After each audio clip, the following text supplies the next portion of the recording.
વંદે માતરમ મિત્રો, આજે આપણે ચર્ચા કરશું તામિલનાડુના બહુ સુપ્રસિદ્ધ મંદિર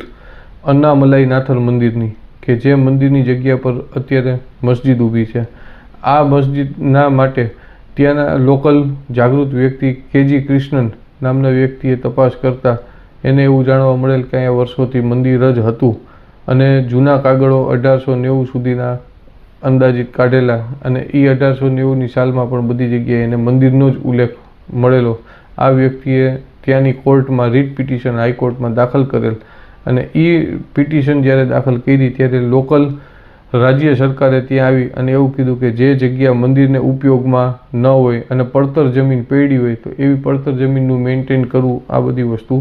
અઘરું હોય, અને જ્યાં સુધી મંદિર ટ્રસ્ટ સંચાલિત હતું ત્યાં સુધી બહુ સરસ ચાલતું હતું, પણ જ્યારે ત્યાં આવી રીતે EO એટલે એક્ઝિક્યુટિવ ઓફિસરની નિમણૂક કર્યા પછી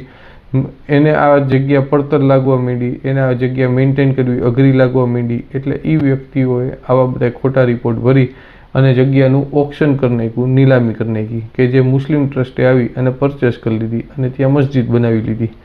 જ્યારે આ વસ્તુ કોર્ટમાં ચાલતી હતી મેટર, ત્યારે નામદાર કોર્ટે એવું કીધું કે જે જગ્યા જેની છે તેને પરત કરો, કારણ કે એકવાર જો જગ્યા ભગવાનના મંદિર માટેની બની ગઈ તો એ જગ્યા મંદિર માટેની જ કહેવાય, અને મંદિરની જગ્યા એટલી વિશાળ છે કે જે આ મસ્જિદ પરિસરને જે કંઈ આ બધી વસ્તુનો એરિયા છે એ અંદાજિત 4 એકર જેવો છે, કે જેની માર્કેટ વેલ્યુ 110 કરોડ જેવી થાય છે. એટલે નામદાર કોર્ટે એવો ચુકાદો બહુ રિમાર્કેબલ આપ્યો